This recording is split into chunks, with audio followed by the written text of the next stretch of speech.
So guys, Mr. Hardy coming to you live from the empty, well not really empty, Target parking lot. It's not empty because there's a lot of other people sitting in their cars on their phones too, to be honest. Anyway, going with shout outs first today. Little mix up. So, yesterday I ran a half marathon, 13.1 miles. And while I was doing it, I recorded a lesson about literary elements. One literary element per mile, so 13. I might have done 14 or 15. Doesn't matter. But why'd I do that? You know, boredom. What else is there to do? So, I want you guys to watch that video. It's going to be right after this announcement. Okay, but I had to do a shout out to the Nike Run Club app, which is what I use when I run, and to Chris Bennett, who was talking to me through the headphones as I was running and coaching me through the 13-mile run. That's what this app does. It talks to you. There are like different ones. It's amazing. It's a game changer, as my friend Trisha Kapusinski told me, who's the one who told me about the app. Anyway, so there's the shout out for the day. Next, I made this video for y'all with the lesson in it and me running like an idiot because I wanted to be authentic. It's all just unscripted, me talking and running.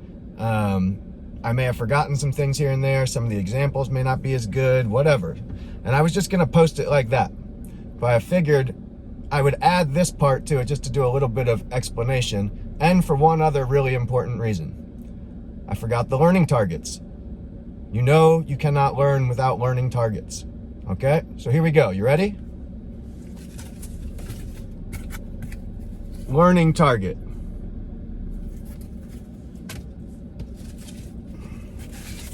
And yeah, these are cut up Amazon boxes. Today, I will probably not watch Mr. Hardy's video.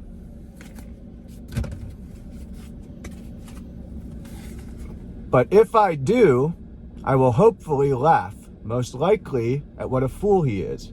But I may also review 12 to 15 literary elements to prepare for, well, nothing really. And what is the last part? Oh, here it is. I will know I have it when I email Mr. Hardy an example of at least 10 of the literary elements. No cap. Enjoy the video, guys. If you watch this whole thing, why not? You got time, right? All right, stay safe. Wash your hands. See ya. Hey, everybody. So today's the day. I'm gonna run my half marathon. I signed up for the Rock and Roll half marathon, and then it got canceled, obviously. Like everything's gotten canceled. But here I am anyway, gonna do it. I had to fundraise in order to get signed up for the marathon, which I did. So I fundraised for St. Jude. They sent me this awesome tank top because I got over $500 in donations. Thank you so much to everybody who donated. So here's the deal. I'm gonna run this thing, and in the spirit of still trying to teach and reach out to the students, there's 13 miles in a half marathon. So I'm gonna do your favorite subject. After every mile, I'll review and give you examples of a different literary term.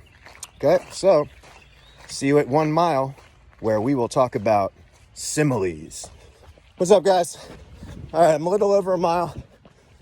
I ran it in under 8 minutes. That's the goal, to run every mile in under 8 minutes. So to run the whole thing in under an hour 44. Anyway, that gives me about 7 minutes and 50 seconds to think about the next lesson. So that's what I do between miles. So first one, like I promised, is gonna be similes.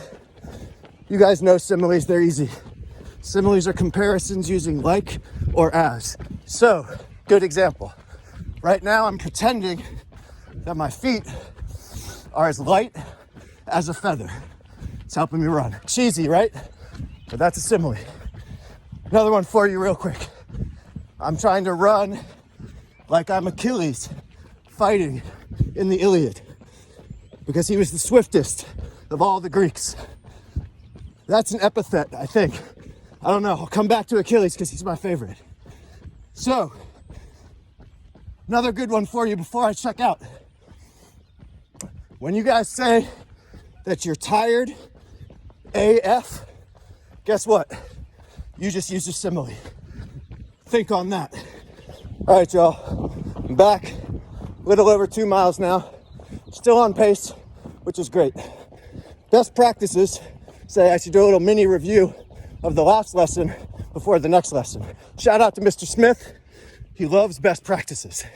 I know he's at home right now doing KWL chart with his kids and not running this half marathon with me like he said he was going to do because he didn't know the lacrosse practice schedule yet. Well, you know the lacrosse practice schedule now. So, sorry, that's kind of morbid. Anyway, similes were the last lesson. Like or as, right?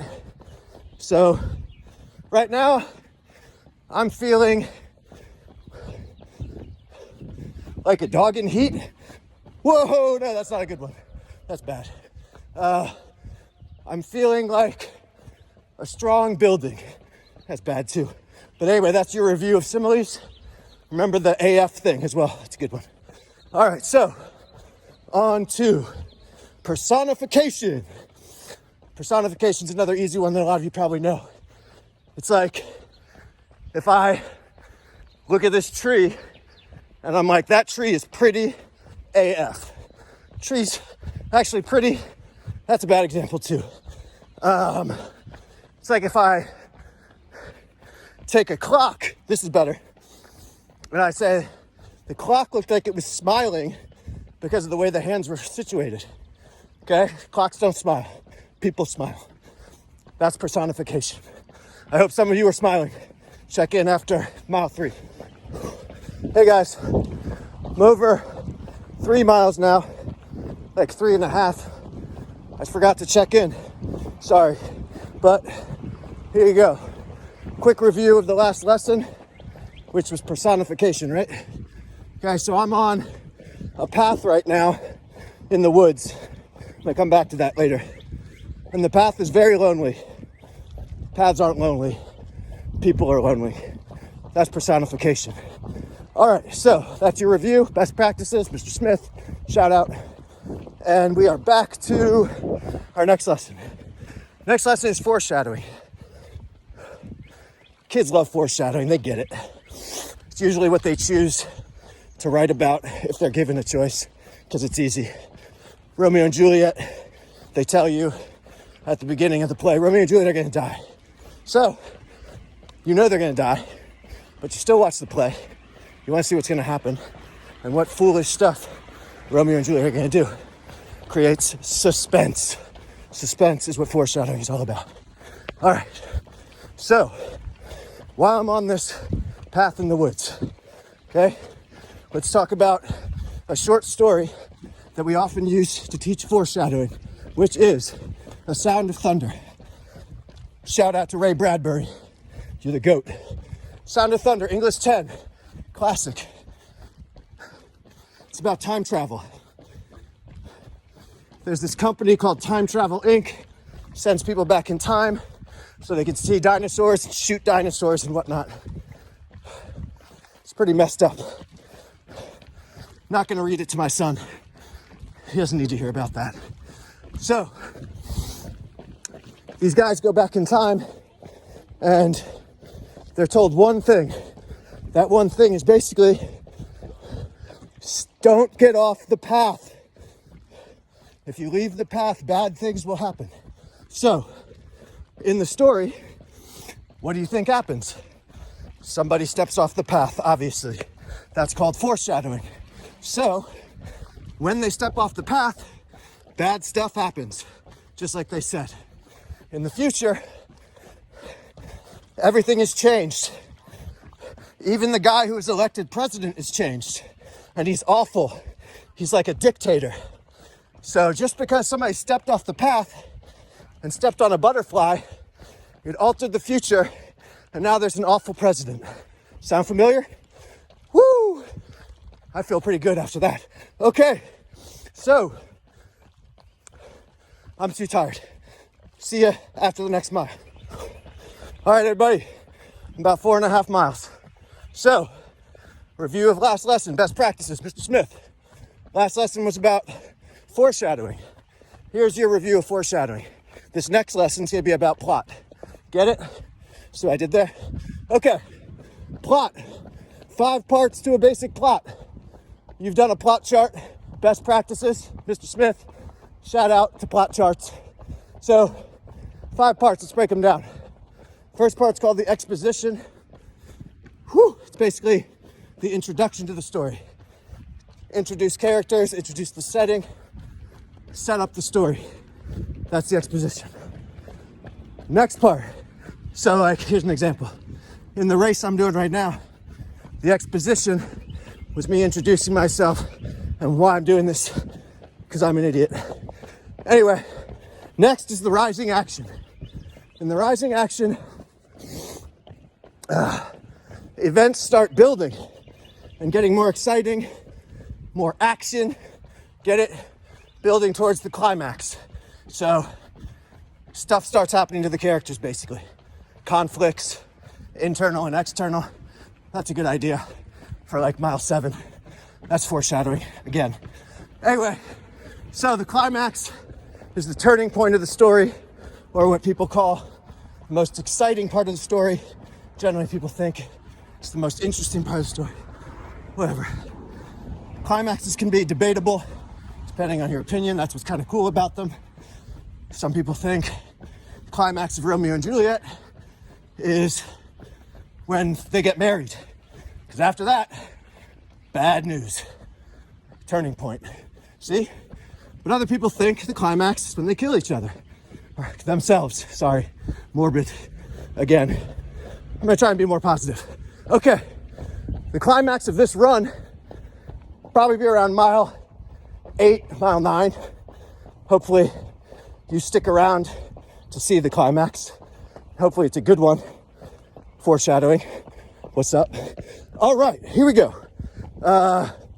Falling action. Hopefully the falling action will be like mile 9, 10, and 11. And it'll be kind of chill. You just like see the after effects of what's happened after the climax. Until you get to the resolution, which is the end of the run. Will you make it all the way to the resolution? Will I? Foreshadowing. Woo! All right, y'all, what's up? Like 5.3 miles? Doing okay. This is the part of the run. Here's your review from last lesson. You could call the rising action. Not at the climax yet, but events are building. Look how exciting it is out here. I'm running around in circles in a train station parking lot. Are you getting really excited for the climax now? All right, that's your review. Best practices, Mr. Smith, shout out. All right, so here we go. What was I gonna talk about? I didn't say, did I? Oh, a good one.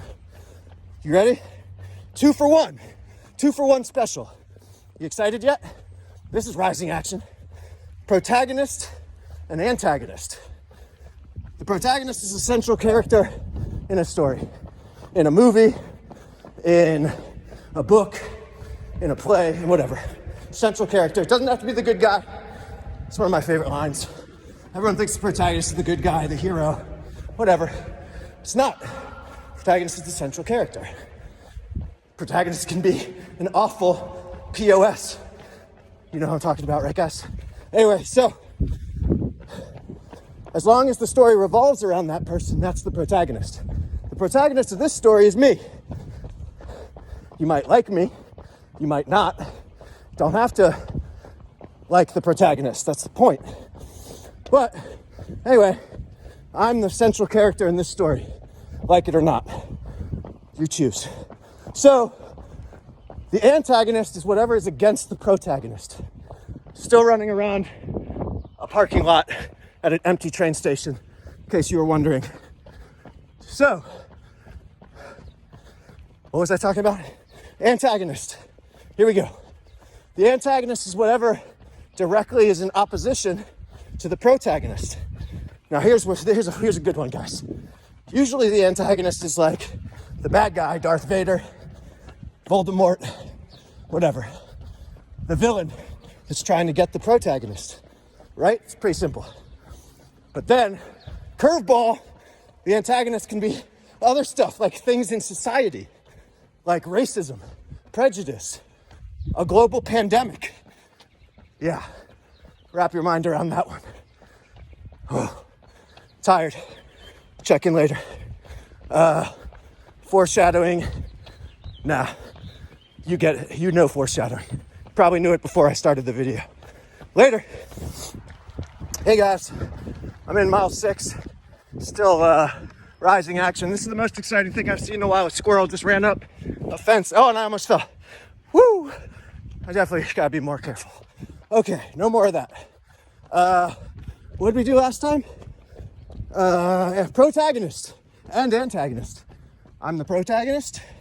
That squirrel running up the fence that almost took me out because I was trying to show it is just the antagonist. Okay, here we go. Trying to decide if I'm gonna do irony or pun. Yeah, this is the life that I'm living right now. This is called an internal conflict. I'll talk about that later.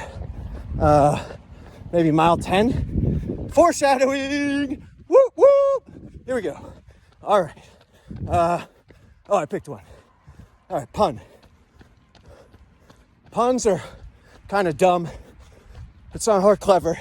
Whatever. Depends on if you're, a positive person who smiles at clever stuff or you think everything's stupid and dumb.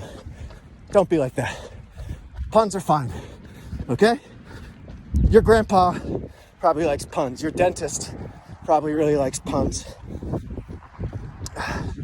Here's a pun, a dentist pun. I go to the dentist a lot, so I know the drill. Woo! Puns. Get it? Okay. 2 more for you.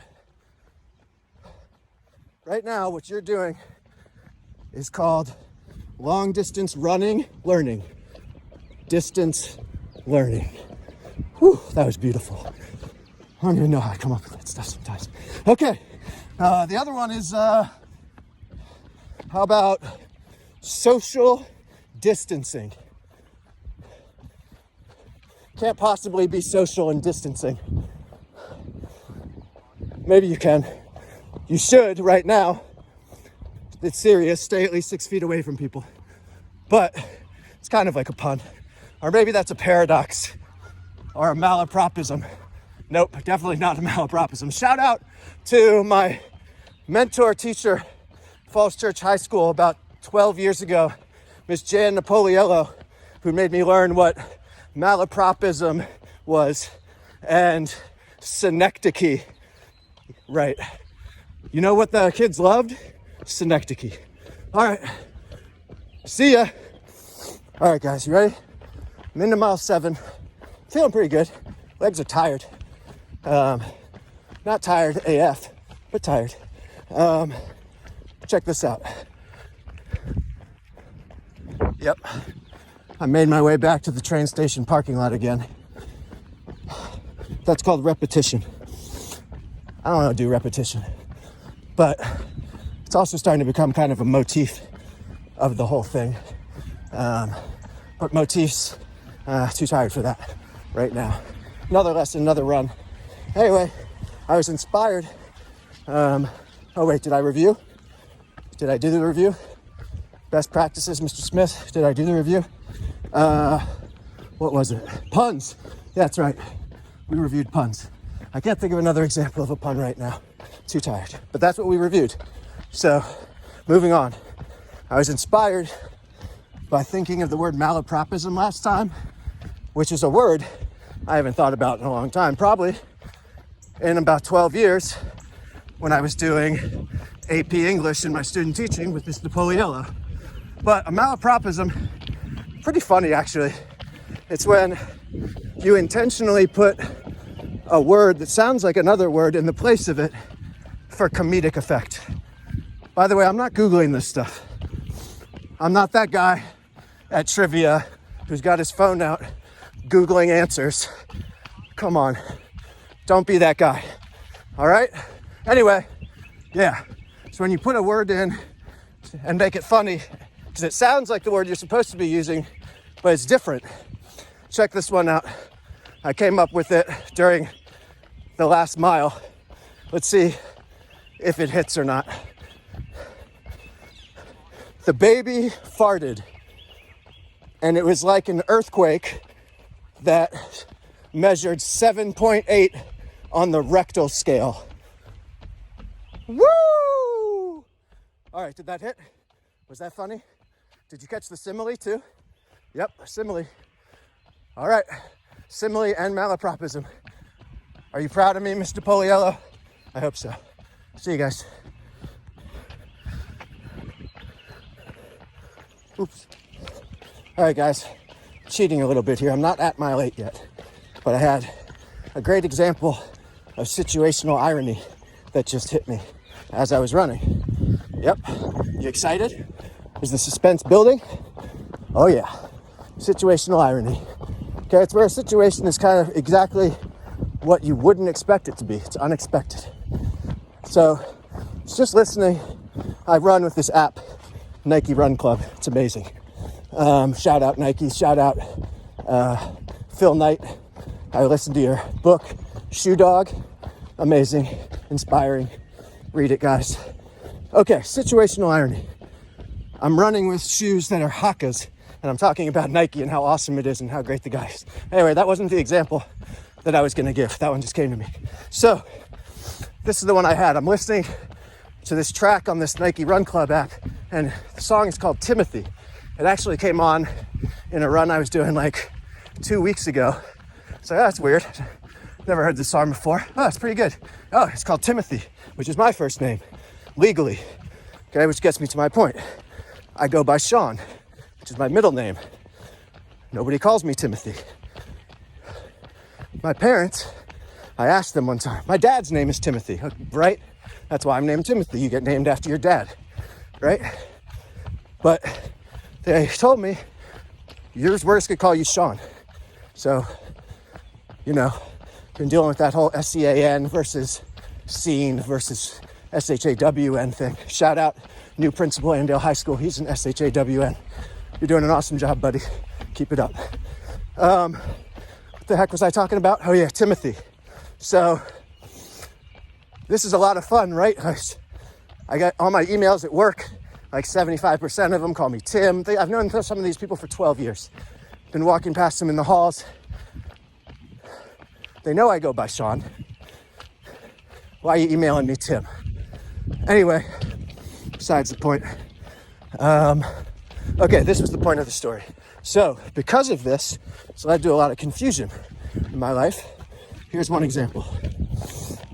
I go to basketball camp in 8th grade with my good buddy. And before we went, I got an eye infection. I was wearing my contacts too much and sleeping in them and doing stuff that stupid kids do because they're not responsible enough to have contact lenses. Anyway, got an infection. Couldn't wear the contact lenses anymore. Had to wear my glasses. So I'm wearing glasses with one of those rubber band things so that I can play basketball and go to basketball camp at a sleepaway basketball camp. They're calling out all the people's names and putting them into teams, right? And everyone's like, ooh, anticipating who's gonna be on their team for the week. You know, you want the really big, strong kid to be on your team. Or maybe you don't because you want to be the best player on the team. That's another issue. That's an internal conflict. So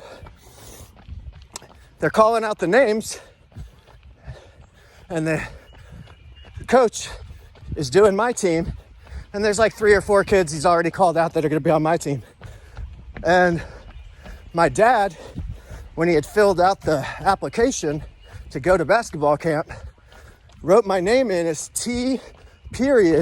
Sean Hardy. I don't know why. Just write Timothy or whatever. But that's how he filled it out. So when this guy calls out my name in front of everybody, he goes, T. Sean Hardy. Yeah. Then I got up. 140 pounds of skinny white boy with glasses. My team was not impressed. Situational irony. Yep, I'm getting tired. See you soon. Oh boy. I'm not happy, guys. I just ran up a hill and then down a hill to demonstrate rising action and falling action, and I didn't hit the record button. Unbelievable. Anyway, here I am crossing a bridge, heading back to the same hill, because that's the type of time I have on my hands. So here I go, headed towards the hill again. I'm going to show you it. Here it comes. We are literally in the rising action. We are climbing towards the climax. Are you guys excited? Has the suspense built sufficiently for you to be really excited for the climax of the story? Whew! If I make it there. I'm trying. So that's what a rising action is about. There's conflicts, events, struggles that you have to go through to get to the climax. And I'm there. Okay? It's the top of the hill. Okay. Now, I'm gonna go down the hill. Falling action. I'm in the falling action. The climax of this particular story for your protagonist, T. Sean Hardy, is that it ain't gonna happen, guys. I'm not gonna make this thing at an 8-minute pace. It's gonna be probably more like 8:30. Couldn't do it, but I'm still gonna finish, and I think I'm gonna be okay with that. Now, during this falling action, I, the protagonist, will have, to struggle, think about if I'm gonna be okay with this result when it's all said and done. Maybe I will, maybe I won't. Maybe I'll feel like a failure. Maybe I'll feel like it's an opportunity to get better. Shout out to freshman basketball, #BeBetter. And that's what it's all about at the end of the story. Whatever the protagonist goes through, and when they get to the resolution, there'll be some sort of theme that the author wants you to understand. What would it be? Stay tuned. #foreshadowing. Best practices, Mr. Smith. Okay, guys, mile 10. We are right in the heart of the falling action, baby. Are you loving it? Falling action's great, isn't it? Well, I told you, I foreshadowed that during the falling action, the protagonist probably deal with a bunch of internal conflicts. That's what's happening to me right now. There's a whole bunch of stuff swirling through my head. Internal conflicts I've had in the past, internal conflicts I'm having right now. I'm approaching that empty train station parking lot again, asking myself, why am I doing this? That's an internal conflict. Ones I usually tell the kids are things like, do I copy the kids' homework or do I try to learn it myself? Internal conflict. It's a decision, a tough decision that you have to make. Here's another good one. Do we name our son Daniel after his grandfather, or do we name him Deshaun for some reason? That was an easy one. My wife said, I've got the name for our son. It's gonna be Daniel Alec Hardy. Daniel after her father, who's amazing. Shout out to Dan Dunning, the best papa around. No offense to my grandpa, he's amazing too. Okay, so, internal conflict. Do I just say, okay, you're my wife, I love you, you picked a name, let's just go with it, no debate. I was like, I don't know, can we at least consider part of the name being, from my family? She goes, his last name's gonna be Hardy. Yeah, easy decision. Not much of a conflict there. No need to start an external conflict over that one. We'll do external conflict next mile, when I'm probably gonna be dealing with external conflicts of my own in mile 11. Peace. All right, guys, mile 11. We're gonna do external conflicts. I don't remember what we did last mile, so no review. Sorry, Mr. Smith. No best practices this time. Mile 11. This is the second to last one I'm gonna do. I'm gonna do the last one at 12 and a half, just to wrap it all up. Because after 13, I'm not making any more videos. So here we go. External conflict. I got one coming up right in front of me. It's a lady on the path. So I'm gonna jump off the path and I'm gonna run around And that's what I just did. So I could keep my 6 feet of distance apart. She was old and she doesn't need to be running off into the mud and hurting herself. So I took one for the team. I ran off the path myself because I figured it was more likely I wouldn't injure myself. Anyway, this is an easy external conflict. Super easy. Whole social distancing thing. It's pretty easy actually. Stay 6 feet away. Bigger external conflicts are like, wars, debates in politics, people hurting each other. They're horrible. External conflicts are horrible, but they're also a part of life. And you can't have a good story without some external conflict. I've got another one coming up here. I don't want to be doing the video and running off the path into the mud again, hurting myself. See you at 12.5. All right, y'all. This is the last video, which I'm sure for most of you is a big relief. Like, this freaking guy. Who does he think he is? You think he's funny or something? I mean, the part with the squirrel on the fence where I almost fell down, you laughed. Admit it. That was funny. Maybe not the other stuff, maybe not the puns and the symbolism. We didn't even get to cover symbolism of running up the hill for the rising action and down for the falling action. Anyway, here we are, coming up at the end, and T-Sean is wondering what it's all about. What's the theme of this story? The theme is the author's message. In this case, T-Sean is the protagonist and the author. So he gets to decide what the theme is. Sort of, not really. Really, you get to decide what the theme is. The author can try, but it's really up to you. That's why it's cool, because anybody can see a different theme in a different story. Some people might look at one story and say, man, I think the theme of that was people need to be nicer to each other. Someone else could be like, I don't think so. That doesn't work for me. Anyway, I'm approaching, the reason I decided to do this one now, I'm almost done. I'm approaching that parking lot again, the empty one. And it's not empty anymore.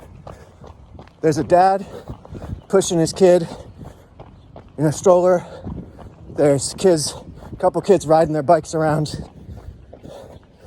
And I thought that was appropriate for what I think the theme should be right now, which is, don't forget what's important, guys. Shout out to my wife and my son. I love you so much. Just a couple more shout outs. Shout out to John Meehan. He's the one who's motivated me to do stuff like this. Shout out to my coworkers at Annandale High School. I miss you guys so much. Shout out to all my students. I miss you guys too. Just remember, guys, okay? This is what it's about. Family, okay? Love. If you have to social distance, if you have to quarantine, do it. Do what's safe. Do what's smart. But text your friend. Text your mom. FaceTime somebody. Okay? Talk to each other.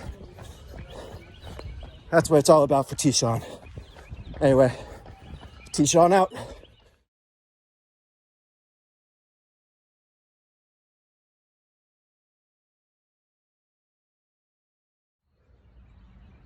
Hey guys, I know I said I was done, but figured I'd check in since I actually finished. I ran all 13 miles, 8-minute, 47-second pace, not bad. But I'm showing you this baseball field. It's empty. It makes me sad, but it also makes me happy because I know baseball will be back someday. And I miss the Nats, and I thought, fight finish, baby. Come back soon, baseball. T-Sean out.